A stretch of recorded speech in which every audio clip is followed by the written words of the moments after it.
Et au QG commun des formations de la majorité, on retrouve Olivier Lerner qui a interrogé lui Alain Juppé. Les retardataires ont vite compris qu'ils n'avaient rien manqué de la discussion qui s'était engagée sans eux. La contre-performance de Raymond Barre a été tout simplement analysée, disséquée et pour certains mal digérée. Est-ce que vous avez bien dormi, monsieur le ministre? Pas très bien, pas beaucoup et pas très bien. Je ne peux pas dire que je sois très gai, ça ne vous étonnera sans doute pas. Je sois un peu triste, d'abord que Barre ne soit pas au deuxième tour, et ensuite que les conditions dans lesquelles on aborde ce deuxième tour ne soient pas faciles, c'est le moins qu'on puisse dire. Un mot sur le score de Jean-Marie Le Pen. Ça nous laisse un peu la gueule de bois ce matin. C'est pas un bon score pour la France.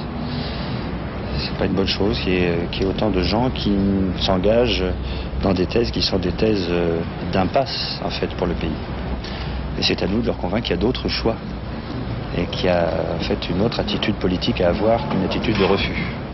Simone Veil s'est montrée la plus incisive pour rejeter les voix du Front National sur le ticket Barre-Chirac. Mais l'UDF pourra difficilement ignorer les appels du pied de Jean-Marie Le Pen. Toutes les voix sont bonnes à prendre.